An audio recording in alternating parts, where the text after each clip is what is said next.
Hello.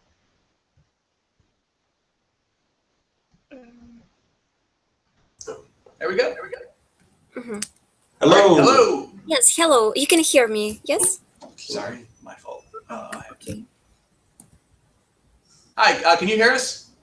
Yes, right now I can hear you. Okay. I had some technical problems. And my friend also want to join, but she didn't receive the invitation. Maybe can I mail you her email? Yes, please, and we'll add her then. Okay, thank you. 1 minute. What's your name? My name is Hanna. I'm from Ukraine. Oh, okay. Nice to meet you. Yes, My name is Sonny. And I'm Nice. Parke. All right. So, How are you going to add her? she will send an email to And us. you'll see it here? And Oh, you got it right there. yeah, so I can Wow, just very add neat. her That is now. way cool. Wow. It is. Like I said, this is recorded automatically, so we don't need to do anything. It just Okay. gets recorded. Okay. And let me go ahead and add. So you received her email right away. Okay. And we've got another fellow here that's Arbor. He participates every week as well. So, I'm gonna go ahead and turn that on. And so, in addition to watching here, people can watch on YouTube as well. Oh, So okay. that's why we've All got right. these two viewers here. And what do they can just send links to her, or they can just... Yeah, exactly. There's a link. There's a YouTube link that's created when you create the event, and you can just send that around to people. He's already here, so. Okay. All right. Do you guys want to get started? Sure. All right. I'll introduce myself and my colleague. We've both been at VOA a pretty long time. My name is Sonny Young, and I started at the Voice of America in 1988. But my colleague next to me has been here even longer and has even more sports experience. So I'll let Parke say hi to the group. Hi, my name is Parke Brewer, and yes, I've been here about 5 years longer than Sonny. We've put a lot of years in at VOA, and we've covered a lot of sporting events, not just in this country, but around the world. In fact, Parke, he gave me the heads up during the World Cup in Brazil in last year, 2014, that he interviewed an author by the name of George Vesey, and he and Parke had been to a lot of World Cups together over the course of their careers, but Parke interviewed him about the book and his experience covering the World Cup. So that's, how many World Cups have you been to? I don't know, a Well, lot. counting the women's World Cups, probably 10, Wow. 12. All right. He's been to a lot. So, and that's one of the stories, from my perspective, that's one of the big stories I'm covering right now is the Women's World Cup in Canada, which this year featured an expanded field. It was 16 teams at the last tournament in Germany, but they expanded it to 24 for this tournament.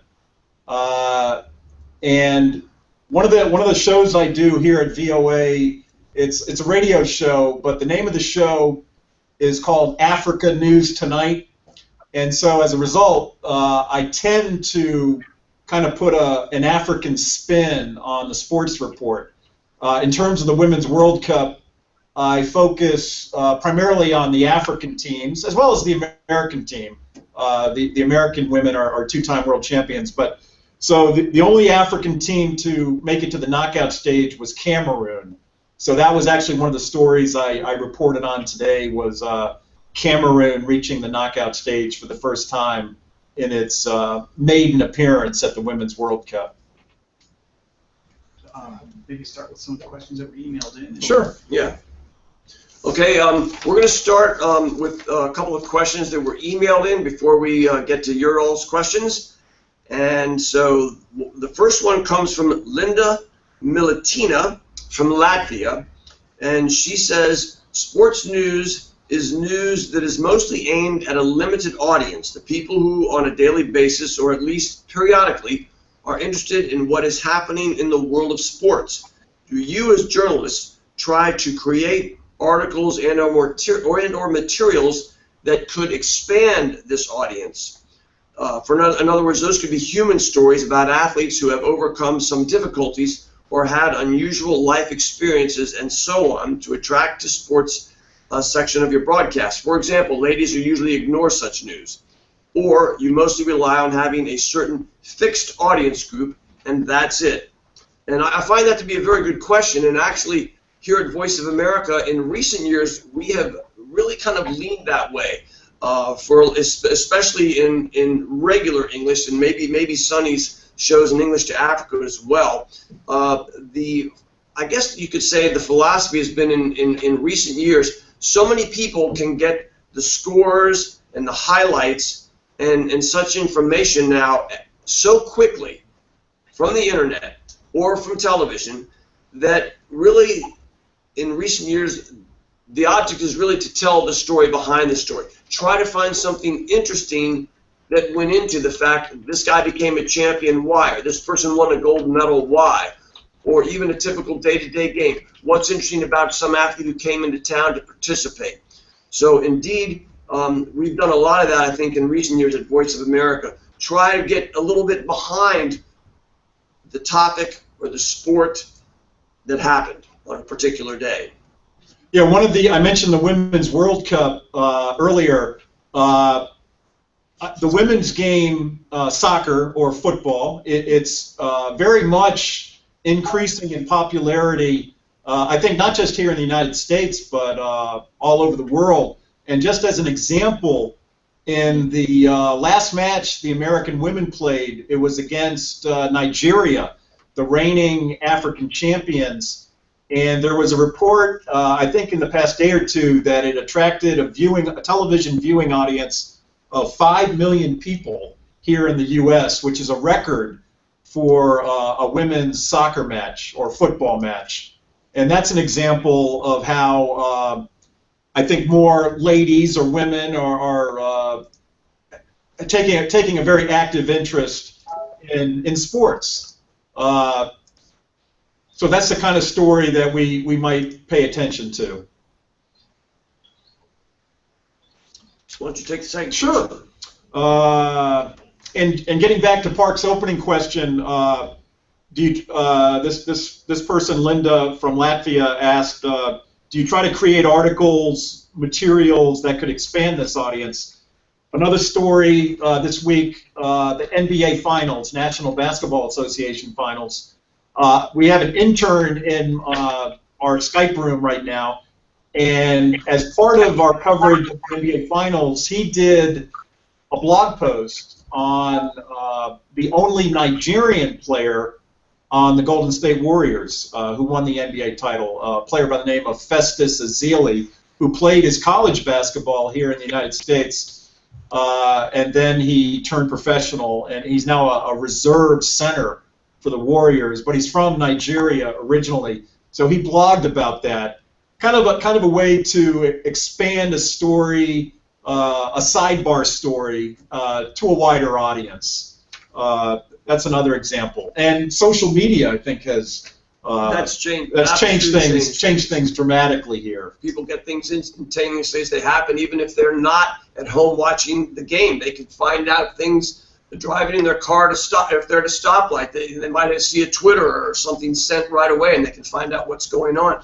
And as a follow-up to what Sonny said, as far as the Women's World Cup, we also have an intern in the newsroom that's working on a story, and he's going to contact a woman sports writer and try to get a hold of a player and maybe someone from FIFA. There's apparently one woman representative from FIFA at the tournament, and they want to give a little bit of the women's side of the story, perhaps with what's happened recently with the FIFA scandal. I don't know if some of you know, but within the last several months, maybe even stretching back before that, the women players were very upset because they felt it was unfair for them to have to play on an artificial grass surface in Canada when they normally play on grass fields. And this was a big issue, and a number of the women's players even considered filing a suit. I think as far as their decision to do that was a little bit late, or something could have happened, but then they ended up backing off. It sounded like there might be some threats from FIFA against some of these players if they went ahead with trying to, impose their grievances. But what I understood, I heard even this past week that there was a grass company in the United States that actually even offered to put in natural grass fields in these stadiums in Canada for free. And FIFA turned it down. So there are a lot of issues to be addressed with FIFA. As many of you know, Sepp Blatter will be stepping down in light of this scandal that's been going on. And it's certainly an ongoing story, and we're addressing that issue this week, and one of the interns here in the newsroom is going to work on that. And one of our interns is right here. Why don't you come over here, Joshua? We'll give him a quick little shout out. Joshua, and it piggybacks nicely on what Parke just said. Joshua interviewed a guy by the name of Mark Parsons, who's the head coach of the Washington Spirit Club in the National Women's Soccer League, and he asked the exact question that Parke was just talking about, artificial turf at the Women's World Cup. So, yeah, go ahead. You can talk to him. What did he say to you? What did he say to you? Yeah. Pretty much, we mostly just talked about, he talked about how, like, the turf instead of grass makes the ball move differently, bounces more and everything. And also he talked about how it can affect players, sort of how they play the game. Like one way that it seems to be affecting U.S. striker Abby Wambach a lot, she doesn't seem to be going all out on headers to dive and all that anymore, because she seems afraid, like, the turf is, it doesn't give as much, so it's harder when you land on it. And it also, can cause pretty bad turf burns and everything. So it definitely seems like it's the same things that Parsons was telling me about seems to be affecting the play in Canada. We did get a question sent to us from Fosley, and he asks, what is the limit of journalists' emotion when while covering a sports event? Good question. Great question. Yeah, great question. I mean, and Parke can address this too, but we have both been in press boxes at World Cups where the partisanship becomes very apparent. In other words, say you're from Egypt and or any country, and your team scores a goal at the World Cup. I mean, I have literally seen journalists from that country break out in cheers and song, and they throw neutrality out the window. Right, and that's for journalists in the United States, it's always been the protocol that journalists do not do any kind of cheering in the press box when they're at work. They're supposed to be covering this impartially. So it has been a unique experience through the years for us at Voice of America when we've gone to other countries, be it the World Cup, be it the Olympics even. You'll be in the stands, and there'll be journalists from other countries. If their athlete happens to win a gold medal, you see them cheering, and you're like, what's going on here? Because this would be very much frowned upon in the United States. You would not see any of that at a Super Bowl or World Series or an NBA Finals, or if you did, or if an American journalist did that, he would certainly get stared down by his colleagues, because that's not really accepted in this country.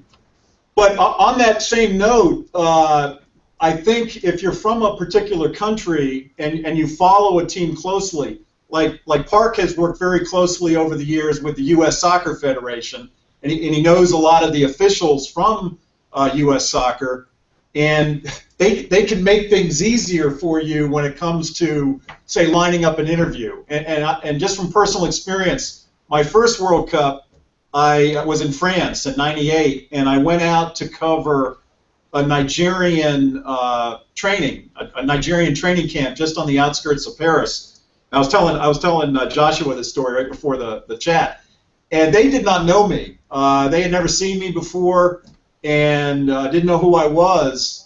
And as a result, partly as a result, when I put my microphone up to hopefully talk to one of the players as they came off the practice pitch, they just went right by me. They didn't know who I was. They didn't really care, and they weren't about to stop and talk. And I think if the player or coach or official knows you, if he sees you on a regular basis at the practices, training sessions, games, I think they're probably more apt to maybe talk to you. Absolutely, and that actually is the same way it works at major sporting events like the Olympics, like the World Cup, like the Super Bowl, like the NBA Finals.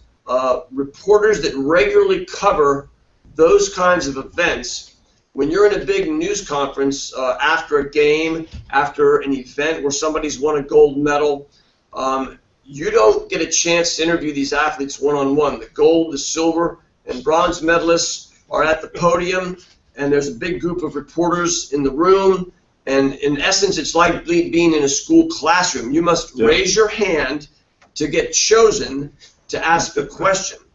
And those reporters who are regularly covering that team or that sport, they're the ones that get called on first. And there are many times, especially when it's a big event like the Olympics or like the World Cup, when you might have 200, 300 reporters in a room trying to get a question in. Well, you may not get your question in because there's only so much time that these athletes are going to be on the podium answering questions. So that's the way it works. And you have to kind of live with that and know that you may not even get your question in at a major sporting event. All right, and we have one kind of a related question to the one you just answered. Diana asks, some people say that sports journalists have to be passionate, but as they're journalists, they have to be objective as well. That's a good question. How do you stay passionate without taking sides? That's an excellent question. I think Parke is very enthusiastic about the sports that he's covered over the years, the Olympics, the World Cup. I think you have to have at least a natural enthusiasm for either the sport or the topic you're covering to be effective, to convey your message. Parke kind of touched on it earlier in one of his answers. American sports journalists are in a public setting, like at a stadium. It's frowned upon to show partisanship or to cheer for your home team. That said, a lot of the programming now that we've seen, I'd say in the past 5-6 years, you see a lot of I don't know how to describe it, maybe combative type of talking heads going at it back and forth. One of the most popular shows now, it's basically just two guys arguing about sports topics of the day, and there's very much partisanship going on there. But that's a good question, very good question. But I think typically at a stadium, as a reporter, where you have, especially if you're with an international group of reporters, certainly there are if you go and cover World Cup, certainly you want the United States to win. You're not up there cheering, yes, but you're going, just kind of there at your computers, yes, we're glad we got that goal to advance to the next round. It's just you're not being, too showy, let's say. You're keeping it under your breath a little bit. And let's jump to another one. I know we have a couple more questions via email. We'll get to those in a second, but let's take one more now from Tatiana.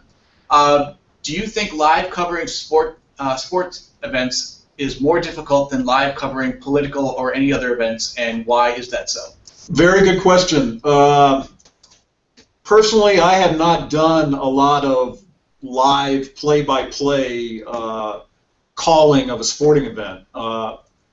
I think it's very difficult. Parke might differ, but I think the guys like one of the stories we had this week, the NHL finals, ice hockey finals, the action going on an ice rink. It's very fast moving, and I give those guys that call those games major kudos, just keeping track of who's got the puck. Player numbers. I think it's a skill. It's very much a skill. Yeah, knowing names and things like that for covering live events. Most of the things we do here at VOA, we don't pay for broadcast rights to do live play-by-play of any events. And years ago, of course, I did in college call play-by-play. And I have covered news events in the past, political conventions. But I do think you will find sports journalists are probably more adept in news journalists crossing over into news than vice versa. We saw that years ago here in Major League Baseball when there was an earthquake during the World Series, and the guys there moved right into covering it as a news event. They were, ad-libbed, right on camera, covering the things. There are many people in news that probably can't go from news to doing a play-by-play of a sporting event. It's an extremely difficult skill to develop or to have. You almost have to be a natural at it because, as Sonny said, the action can be so fast, and knowing players' names, numbers, knowing background on these players that you have to talk about to fill time between plays, especially in some of the slower sports, you might say, like baseball or American football, where there are timeouts. That's why sports like ice hockey and basketball are a little more difficult because it's constant action. Same thing with soccer. Certainly, doing those sports for the radio is even more difficult than television because in television the pictures can tell a lot of the story. Where in radio, the radio announcers, they have to bring you, the listener, be it in your car, be it you gardening in your backyard, be it you wherever, they want to bring you in and make you feel what's happening. So it's a lot different than broadcasting sports on television. Yeah, that was one of the things that I was taught early on. In terms of the radio side, you want to paint a picture for the listener, convey what you're trying to express, and which is not always easy in this video age. But I think they're two different mediums, radio and TV, and that it takes a different skill set for both. Okay. Why don't we jump back to the email questions? Sure. Sure. Those. Let's see. Want to do this? This one, yeah. This is from a gentleman, Arbor Salmani from Kosovo, and he says, this question may be addressed for other genres of journalism as well. Is there a point, or maybe after some years of experience, that a sports journalist can actually become a critic, someone who criticizes, gives some review on the game without just even simplifying and commenting on the game?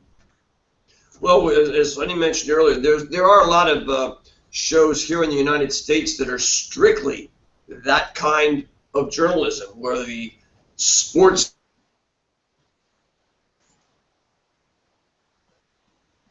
top of the talent too, because when you're doing, that's different than doing play-by-play, because these guys who are talking about topics and criticizing or complimenting teams, they have to know the complete backgrounds. They not only have to know what's going on that day, but they maybe have to know what went on last week or last month.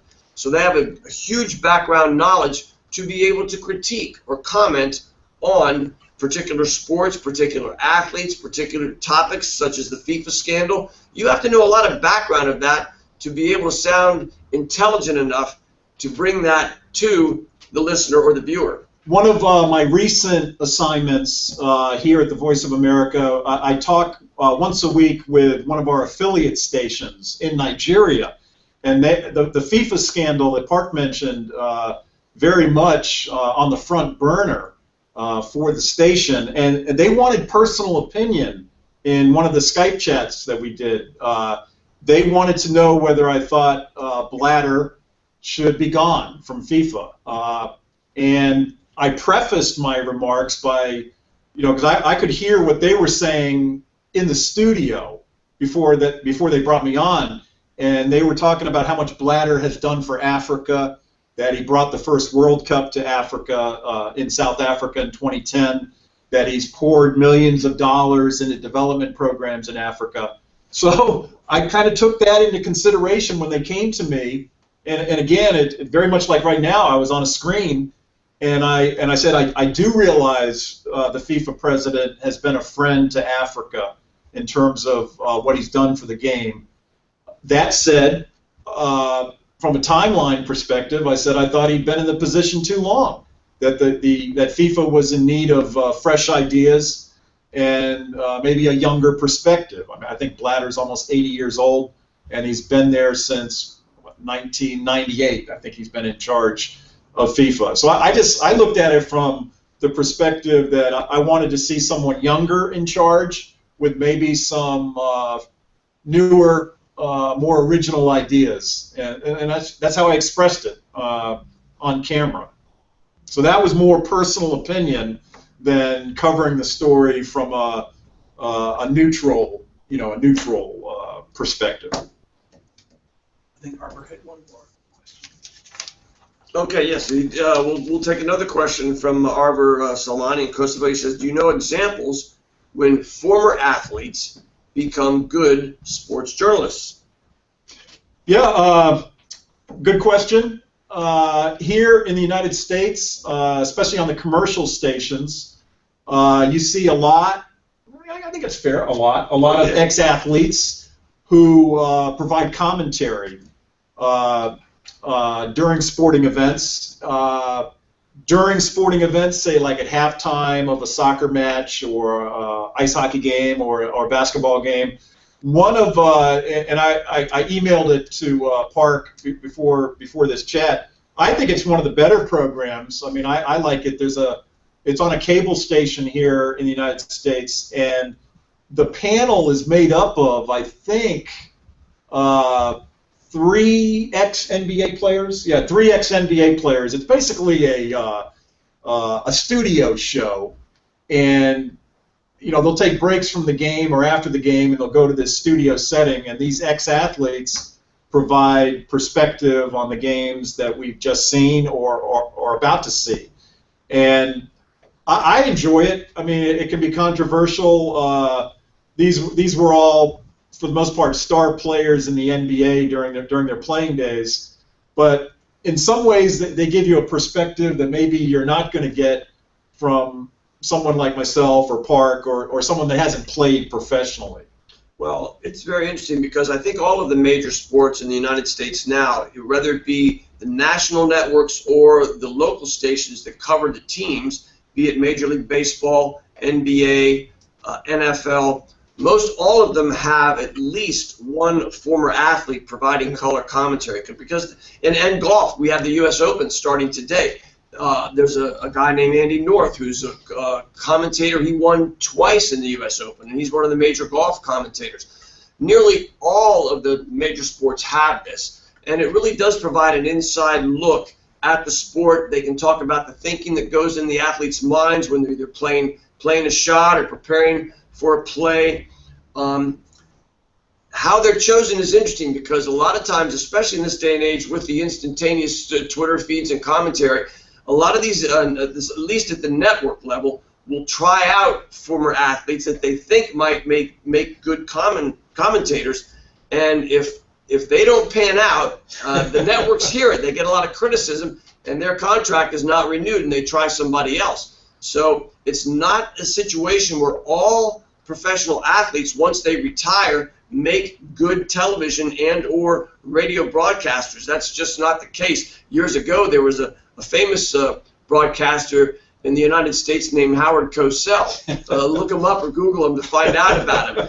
And when this trend started developing, probably in the early 70s, he called it jockocracy. He did not like seeing athletes in the booth commenting because he didn't think they had good journalism backgrounds. Well, that's not the case now, but even now, a lot of athletes who want to go into radio and television broadcasting, they go take special courses and get trained to know how they can handle it, and that's helped a lot of them as well do it there. But you kind of have to be a natural as well, and you do have to know how to explain the sport well enough to not go into the nuances that your normal fans aren't going to understand. You have to know how to explain it in simple language that will appeal to everybody, including women. And there are more and more women watching and following the professional sports now, at least here in the United States. I'm not sure if that's the case in every country around the world, but you have a lot more fans even of American football, which used to be the domain of mostly men in the United States. But the number of women following American-style football now has dramatically increased. So you have to, and bear in mind, these women have not played professional football, American football, because we don't have that in the United States really. Well, there's some at a semi-pro level, but these are mainly women who've not played it, but they like the sport. So you've got to appeal to them as well.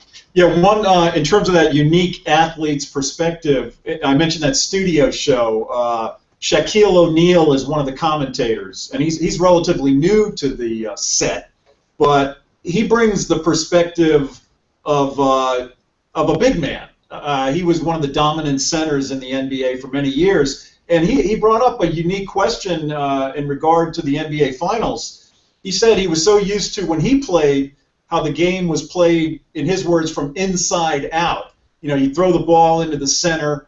The center was the focal piece of the offense, and it kind of revolved around him. But he said the game has changed dramatically in recent years. He was saying how much teams use the three-point shot now.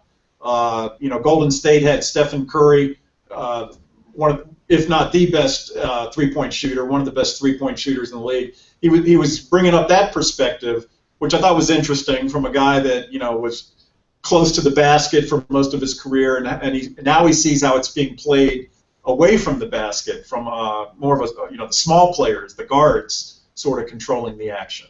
So that was a perspective I thought was maybe unique for an ex-athlete.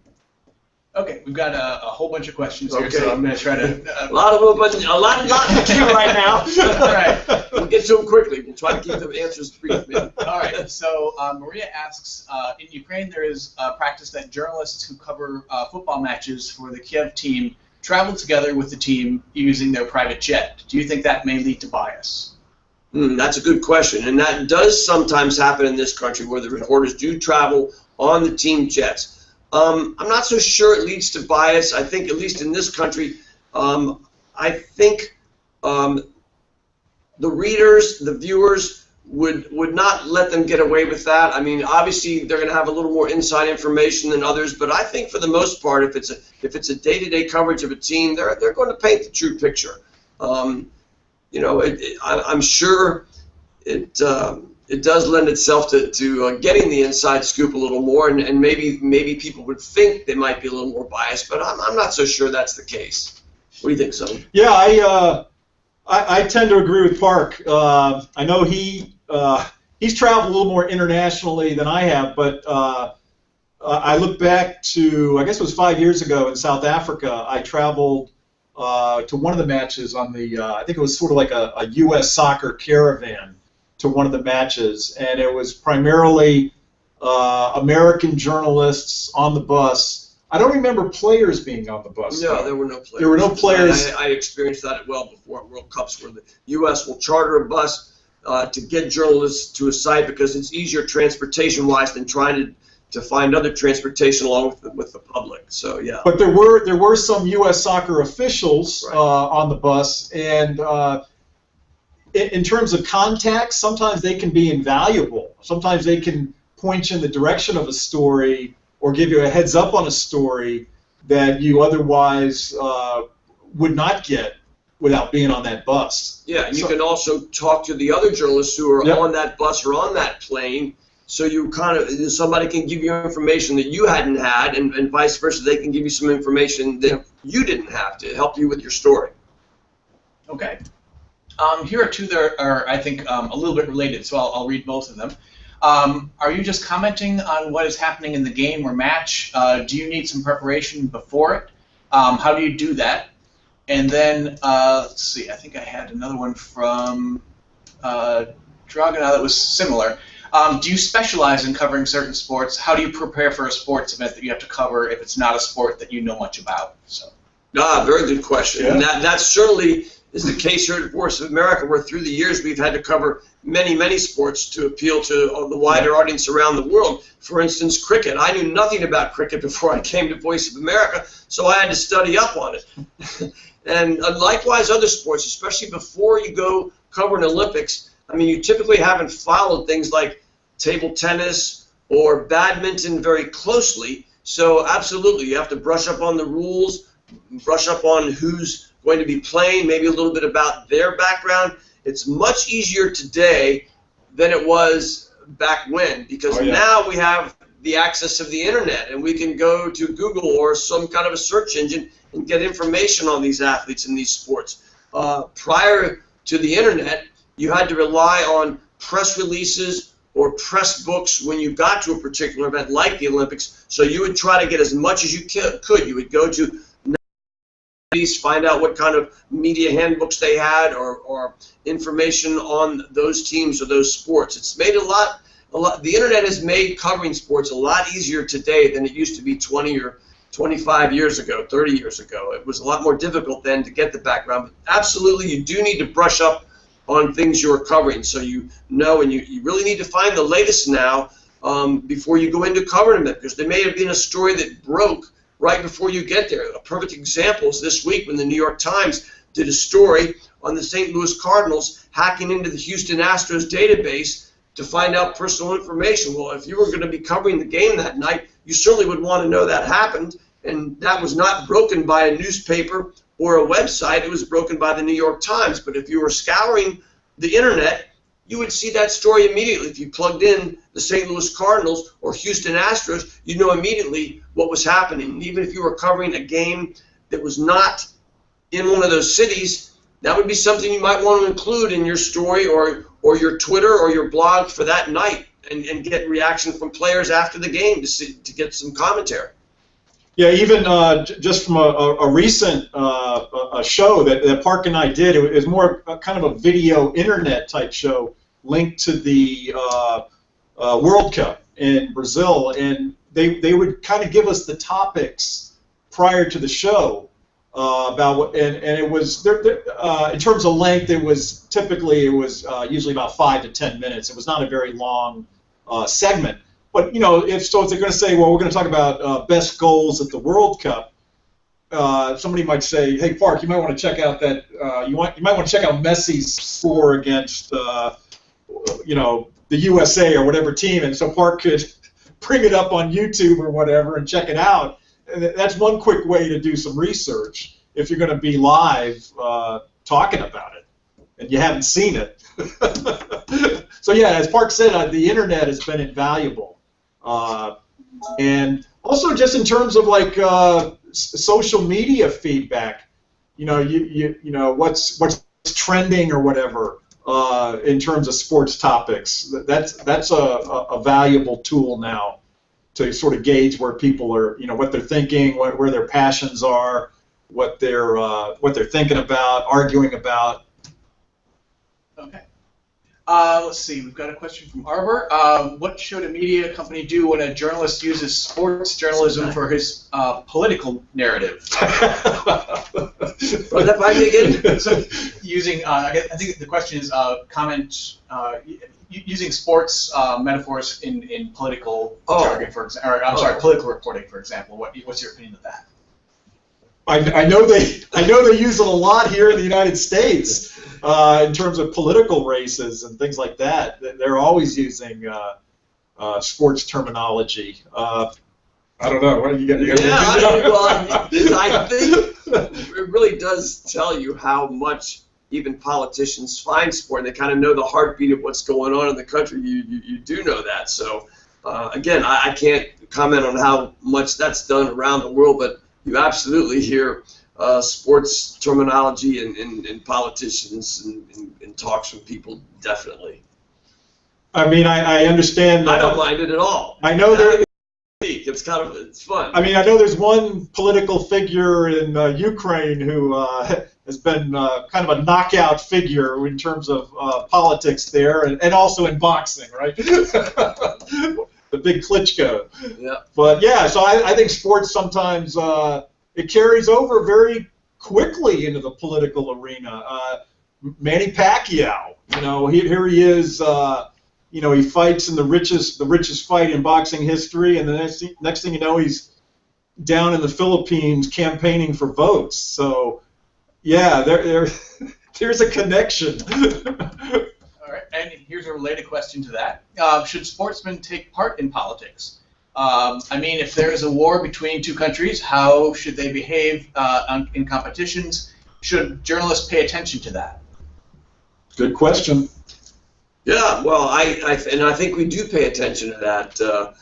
It is interesting to see, and here in the United States, too, there's often criticism by journalists when they feel some of the star players don't take a stand on an issue. Many times you will see people take stands on issues such as the gay rights issues, the gay marriage issues, other things that are going on in this country, like the racial situations that we have going on. And, you know, some athletes feel it's their position to comment on that, others don't. And then some of the top athletes that many people feel should say something about certain issues, they get criticized for not coming out and saying something. So it's kind of a two-way street there, I think. Yeah, just to sort of follow up what Parke just said, during his career, Michael Jordan, the great basketball player, and he now owns the Charlotte Hornets NBA club, he was criticized for perhaps not speaking out enough on social and political issues. And compared with other athletes, like say Jim Brown, he was a great football player, American-style football player back in the '60s, and very much an activist in the political arena. You think of somebody like Muhammad Ali, who spoke out on racial issues, religious issues, the Vietnam War. Very unique athlete in American society. Some athletes here in the U.S. are not, they're not comfortable taking that type of position. They don't want to. They'd rather not, because they're afraid they'll say something and it'll make things worse, or they'll get criticized for saying whatever their opinion. All right. And one more political one before we circle back to some of the other ones. I'm trying to keep the related ones grouped together here. How would you comment on a situation when athletes choose to boycott competitions that are hosted by some country due to its politics? Well, that's another very good question. I would argue in many cases the athletes probably would like to compete at an international competition such as the Olympics, but were not afforded the opportunity because of their government stance. I don't know that it's always the athlete boycotting the competition. Sometimes it comes from higher levels, such as their government. We go back, I think it was the 1980 Olympics, in the Moscow Olympics, which the United States boycotted, and there were more than a few members of that U.S. Olympic team who wanted to go to Russia and compete. But we're not given the opportunity. So I don't think you can just say, you can't look at it as all the athletes want to boycott that event. Right, and certainly in the U.S. where we do have the freedom of speech all the time, I mean, athletes did come out and say we shouldn't be doing this. Other officials came out and said, whereas I think back then when communism was more widespread around the world, those people would not dare say or comment if they were boycotting something else. There are other countries that, basically have stifled the freedom of speech, where they wouldn't have a choice to say, why is my government doing this? Why are they making this choice? I want to go. Why can't I? All right. A question from Maria. Do you have a lot of female sports journalists in your newsroom? Good question. Let's see. I think she's now our Pentagon correspondent, Carla Babb. She did some sports reporting, but I remember, I'll bring back a name way back when I first started here. There was she worked with you, Parke, Nancy, a woman by the name of Nancy Wagner Ball. But how many female? Through the years, we've had a number of women participate and cover Olympics. So some of them have been news people that have also done sports.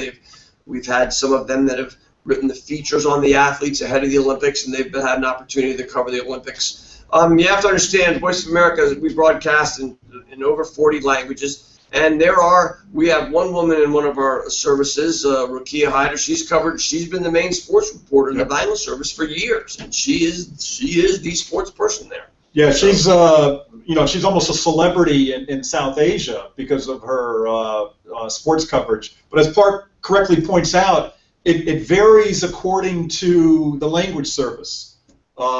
Some language services have female sportscasters, sports journalists. Others don't. I'm trying to think. Have I worked in English to Africa? I know we have female news hosts, news anchors, but right now, I don't really have a staff to speak of in my department, so it's basically me. But Parke's worked with females in the past, as I have too. But it does vary according to which department you're in here at the Voice of America. Okay, and I think the last question that we have right now is from another one from Fazli. Should sports journalists contribute to the match commission regarding faults of the referee? And he points out, remember, I might pronounce this wrong, Maradona, he scored with his hand. And what was the first part of the question? Should sports journalists contribute to the match regarding faults of the referee? Like the match report? I would think, and Fazli, if you want to chime in and clarify if you're talking about, commenting on what you think, what the journalist thinks is a fault, or if they should point out, for example, in the U.S. we have instant replay for football and now baseball and some other things. Is that the kind of thing you're talking about? Because I think, in terms of international football matches, I don't think journalists really have any say in terms of penalties imposed on a player, or possible penalties imposed on a player during or after a match. Right. No, I'm sorry. I was talking about using the cameras of the media companies for the instant replay. Oh, okay. But Fazli, do you want to clarify it? Yeah, I would just clarify the question. I wanted to say that does a sports contribute to public opinion information? Let's say when Maradona scored his hand, they won the game, but let's say that tomorrow's newspaper will bright up the story. Will say that it was the fault. The commission decided in a wrong side. Like sports journalists to contribute in a commission decision, let's say a late decision, but at least to public opinion. You want to? Well, I'm not sure what you mean by commission, but I know in this country when umpires or people make mistakes, they always report that in this country, and I think that's probably why now we see so much video replay review. We've gone that way in the National Football League, in baseball. There was always criticism when a home run was disputed, whether it was fair or foul or got over the fence. And now even in baseball, they've taken a step farther, and there are many more plays now that are reviewable by video replay. But certainly I know the journalists in our country, they always point out mistakes that are made. And I think particularly back when in 2010, at the South Africa World Cup, and Sonny will remember this as well. That probably was the first time that the media really got on the case of FIFA for not using video replays on goals. You remember that goal that England scored that was disallowed, and everybody at home said that was a goal, and yet there was no review. Now we have it in place finally in FIFA. Look what it took. Well, that's FIFA for you. That's why they're in the mess they're in, because they failed to adapt to the times, in my opinion. And that was one of them. The goal review has come far too late. I'd love to see them go even farther in FIFA and review some of these fouls that are committed on the field. I think that should be done, because sometimes a player is penalized unfairly for a foul when a player has taken a dive. And when you don't have that kind of video review, yes, will reporters comment on that? Absolutely, and they should. They should point out the mistakes that are made in games. And we have far fewer mistakes now in American sports with these reviews. Even in the NBA, when shots go up at the buzzer, they review it if it's questionable. And I think that should be done. You don't want a team to be cheated because a referee made a mistake because it happened so fast that he couldn't see it, or he might have been looking off the ball, or whatever. There are a lot of folks that don't like video review, especially in baseball. They think it breaks up the flow of the game, but I think there are a lot of times it should be used, and I think it's a good thing because you've got the technology. Why not use it? Yeah, I agree with Parke. I'm all for video replay. Just this week, at during the USA-Nigeria Women's World Cup match, it looked like the U.S. Scored an early goal against the Nigerian team. It was disallowed. It was ruled offside. And one of the recent, I think it's fairly recent, what they're doing now is some of the networks are bringing in ex-referees or ex-officials into the studio setting to sort of give their take on whether the goal was offside or whether it should have been allowed. And so in this case, during the halftime break of the USA-Nigeria match, they brought in this, I guess he was a former referee,